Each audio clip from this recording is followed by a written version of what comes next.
ये दिनेश कुछ काम धंधा तो करता नहीं है, सिर्फ मेरी मेहनत के कमाए हुए पैसे अपने आवारा दोस्तों में उड़ाता रहता है। तुम समझती क्यों नहीं हो? आप तो ऐसे बात कर रहे हैं जी जैसे कि दिनेश सिर्फ मेरा ही बेटा है। आपका तो कुछ लगता ही नहीं। जब मैं उसे डांटता हूँ तो तुम्हारी ही आंखों से टप टप आंसू बहने लगते हैं। अरे आपसे डांटने के लिए किसने मना किया है? आप तो उसे मारने लगते हैं। जवान बेटा है, कहीं कुछ कर बैठा तो। अरे जवान है तो क्या हुआ, उसे कुछ भी करने की आजादी दे दूं? देखो शारदा, दिनेश सिर्फ तुम्हारी वजह से ही बिगड़ा है। वाह पतिदेव, बेटी पढ़ाई में अच्छी है तो वो आप पर गई है। अगर आवारागर्दी करता है बेटा तो उसे मैंने बिगाड़ा है। आप तो जैसे जवानी में बड़े सीधे थे। मैंने तो अपने पिता की दौलत को अपने आवारा दोस्तों में कभी नहीं उड़ाया। 20 साल की उम्र में ही काम करने लगा था और अपने पिता का हाथ बटाने लगा था। और तुम्हारा बेटा तो अपने पिता के ऊपर बोझ है। बस कीजिए, इतना भी बिगड़ा हुआ नहीं है मेरा बेटा। अरे इतनी दौलत है, कहाँ ले जाओगे? एक दिन तो वो दौलत दिनेश को ही मिलनी है। बिटिया तो अपने घर चली जाएगी। गांव में ऐसा कोई व्यक्ति नहीं है जिसने मुझसे दिनेश की शिकायत ना की हो। परसों तो दिनेश ने हद कर दी, मुखिया की बेटी बिंदिया को भी छेड़ा है उसने। बस अब मैं अपने बेटे के खिलाफ एक शब्द नहीं सुन सकती। पता है मुझे, आपके मुंह तो वो कलमुआ नौकर प्रकाश सर पर चढ़ा है। संसार में तुम ऐसे पहले पिता होगे जो अपने बेटे की जगह अपने नौकर की तारीफ करते फिरते हो। आप आ गए मालिक। आपके कहने के मुताबिक मैंने सुबह ही खेतों में पानी डाल दिया है और जो आपने गड्ढा खोदने के लिए बोला था वो भी खोद दिया है। अभी तो सुबह के 7 बजे हैं प्रकाश, तो तू कितने बजे से काम पर लग गया? मालिक मैं सुबह 4 बजे ही आ गया था। एक बात और बतानी थी आपको। कौन सी बात? कुछ देर पहले मुखिया यहाँ आया था, आपको बहुत उल्टी सीधी सुना रहा था। बोल रहा था अगर वो जमींदार है तो क्या उसके लड़के को गाँव की लड़कियाँ छेड़ने का कोई लाइसेंस मिला है क्या? वो पुलिस में रिपोर्ट करने की धमकी देकर गया है मालिक। अच्छा है, वो पुलिस में रिपोर्ट कर दे। एक तू है प्रकाश और एक मेरा बेटा है। दिन भर कुछ नहीं करता सिवाय आवारागर्दी करने के अलावा, और मैं उससे कुछ कह भी नहीं सकता क्योंकि मेरा कुछ भी कहना उसकी माँ को बहुत बुरा लगता है। आप दिनेश बाबू को समझाते क्यों नहीं? मैं उसे समझा कर थक गया हूँ। मालिक मुझे कुछ देर के लिए जरूरी काम है, अगर आपका आदेश हो तो मैं कुछ देर के लिए चला जाऊं। क्या बात है प्रकाश, कहीं तेरा कोई चक्कर वगैरह तो नहीं चल रहा? अरे नहीं मालिक, मुझ जैसे गरीब नौकर से भला कौन सी लड़की अपना चक्कर चलाएगी। ठीक है जा, 2 घंटे के लिए नहीं 4 घंटे के लिए चला जा। वैसे भी सारा काम तो तू कर ही चुका है।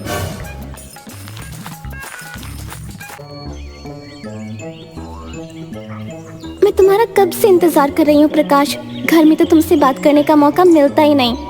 चारू, आज मैं तुमसे साफ साफ कहने आया हूँ कि अब मैं तुमसे नहीं मिल सकता।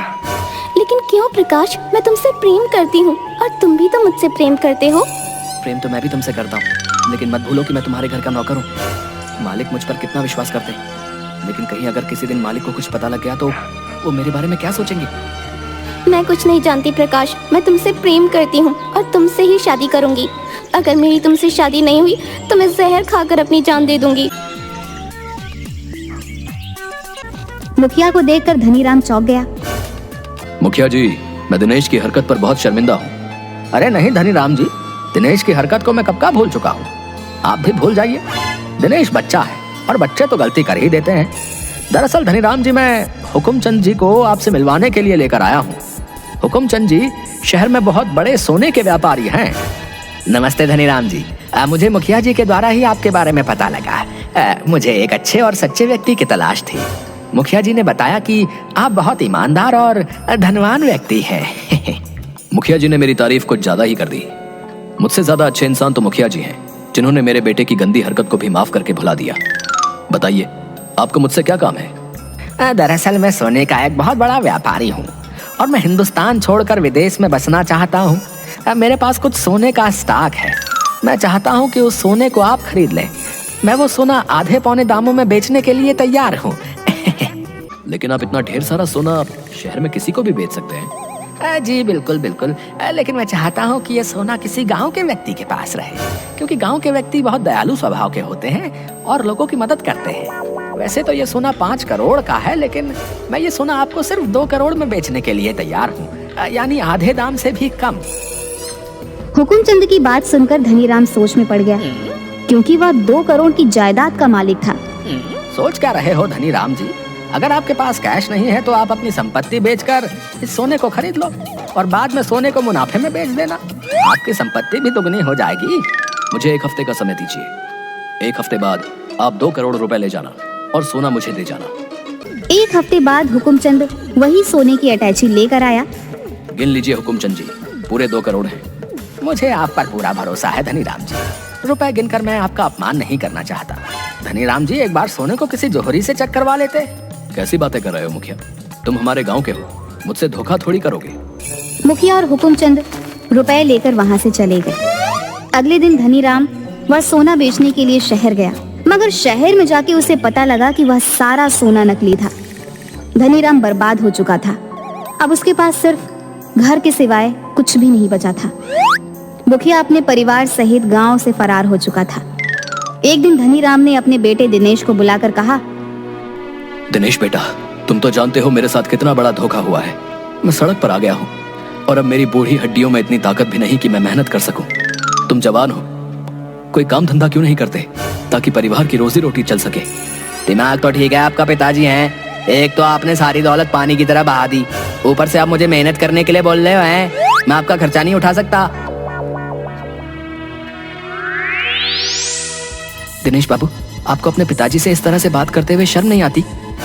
मैंने अपनी आंखों से देखा था कि कुछ समय पहले आपने धनीराम जी की तिजोरी से 10 लाख रुपए चुराए थे। उस रकम में से ही आप कुछ पैसे धनीराम जी को दे दीजिए। ओए, मैं उसमें से एक फूटी कौड़ी भी पिताजी को नहीं दूंगा। वो पैसे मेरे खर्चे के हैं। और तू, ओए, 2 कौड़ी के नौकर, और मुझे आदेश देगा हैं? और चल भाग यहाँ से। प्रकाश, तुझे मेरे बेटे से इस तरह से बात करते हुए शर्म नहीं आती? निकल जा मेरे घर से और दोबारा यहाँ पर कदम मत रखना। ये कैसी बातें कर रहे हैं आप? बिल्कुल सही बोल रहा हूँ। ठीक है मालिक, आप कहते हैं तो मैं यहाँ से चला जाता हूँ, लेकिन मुझे आपका ये दुर्व्यवहार हमेशा याद रहेगा। प्रकाश रोते हुए वहां से चला गया। धनीराम अपने कमरे में जाकर रोने लगा। तभी चारू रोती हुई अपने पिता के पास आकर बोली, ये आपने अच्छा नहीं किया पिताजी। प्रकाश तो आपका पक्ष ले रहा था और आपने उसे ही धक्के देकर बाहर निकाल दिया। मैंने अपने दिल पर पत्थर रखकर प्रकाश को घर से बाहर निकाला है बेटी। तुम तो जानती हो कि मेरे हाथ से सब कुछ छिन गया है। मेरी आंखों के सामने दिनेश ने एक जोरदार थप्पड़ प्रकाश के गाल पर मार दिया। मैं प्रकाश को इससे ज्यादा अपमानित होते नहीं देख सकता था। अगर मैं प्रकाश से प्यार से बोलता तो वो मुझे छोड़कर ही जाता। मजबूरी में मुझे ये रास्ता अपनाना पड़ा। मैं अब इस गांव में नहीं रहूंगा। जब मालिक ने ही मुझे निकाल दिया तो फिर मेरा इस गांव में क्या काम? जिस बोगी में प्रकाश बैठा था वहां पर उसके और एक व्यक्ति के अलावा और कोई भी मौजूद नहीं था। अचानक उस व्यक्ति के मुख से झाग निकलने लगा। प्रकाश दौड़ते हुए उस व्यक्ति के पास चला गया। ये तुम्हारे मुंह से झाग क्यों निकल रहा है? मैंने कुछ देर पहले जहर खा लिया है। मैं एक बहुत ही धनवान व्यक्ति था, मगर 1 नंबर का अय्याश था।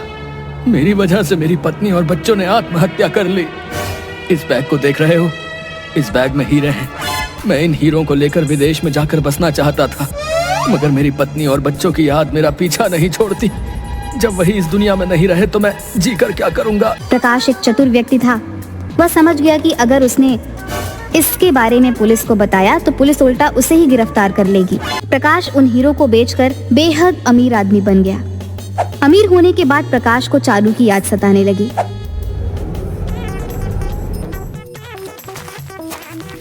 सुखिया चाचा, आप धनीराम जी कहाँ गए?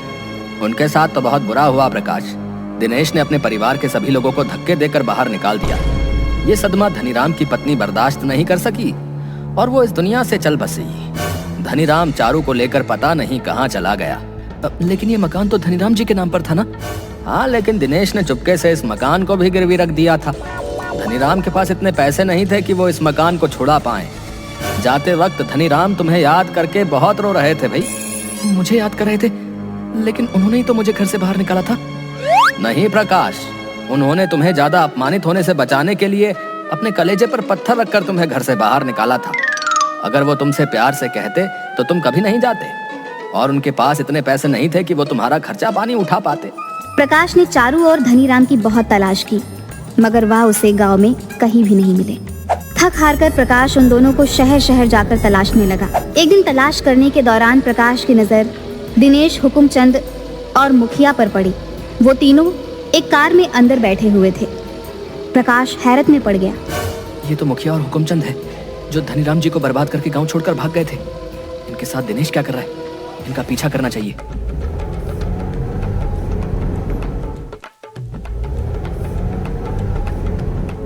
वाकई दिनेश, तुम्हारे दिमाग को मान गए। किस तरह से तुमने अपने बाप को चूना लगाकर उनकी सारी जायदाद अपने नाम कर ली भाई। अगर मुखिया जी इसमें मेरा साथ नहीं देते तो मैं अपने मकसद में कभी कामयाब नहीं हो पाता। मेरा पिता एक नंबर का बेवकूफ इंसान था। मैं जरा से पैसे क्या खर्च कर देता था, घर में रोज रोज झगड़ा करता था। वो तो भला हो मुखिया जी का जिन्होंने मुझे ये सारी योजना बताई। दिनेश, तुम मेरी बेटी से प्यार करते थे, लेकिन तुम कोई काम धंधा तो करते नहीं थे, और धनीराम तुम्हें कभी भी व्यापार करने के लिए पैसे नहीं देता। इसलिए मैंने पहले ये अफवाह उड़ाई कि तुमने मेरी बेटी को छेड़ा है, और कुछ महीनों बाद मैं हुकुमचंद को लेकर धनीराम के पास पहुंच गया और उसे ऐसा जताया कि जैसे मैंने तुम्हें माफ कर दिया है।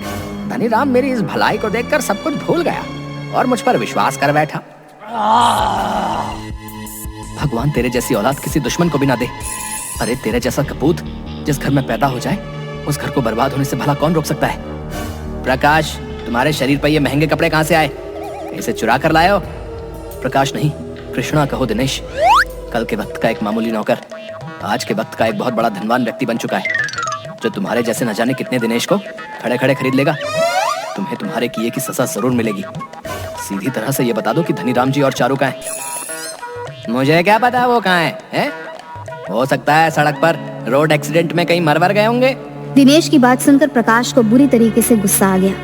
उसने गुस्से में तीनों को पीट दिया और तुरंत पुलिस के हवाले कर दिया। प्रकाश शहर का बेहद अमीर आदमी बन चुका था। पुलिस ने उन तीनों को धोखाधड़ी के आरोप में जेल में बंद कर दिया।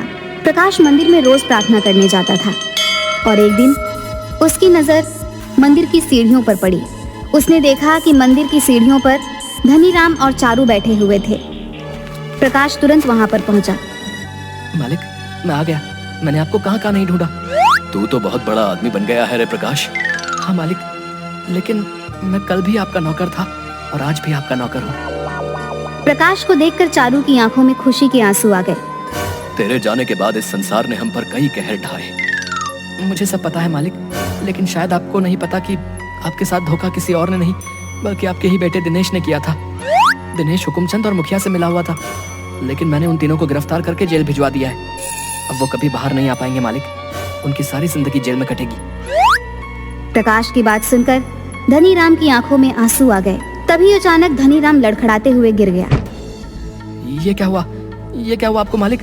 आपकी तबीयत तो सही है? चलिए, मैं आपको अभी इसी वक्त अस्पताल ले चलता हूँ। नहीं प्रकाश, मैं रोज मंदिर की सीढ़ियों में बैठकर भगवान से यही प्रार्थना करता था कि एक बार तू मेरी आंखों के सामने आ जाए ताकि मैं चारू का हाथ तेरे हाथों में दे सकूं। चारू ने मुझे सब बता दिया है प्रकाश कि तू और वो एक दूसरे से प्रेम करते हैं। मुझे कैंसर हो गया है प्रकाश। अब मैं और ज्यादा देर जीवित नहीं रह सकता। तू चारू से विवाह कर लेना और इसे कभी मत छोड़ना प्रकाश। प्रकाश ने धनीराम का अंतिम संस्कार कर दिया और चारू के साथ विवाह कर लिया।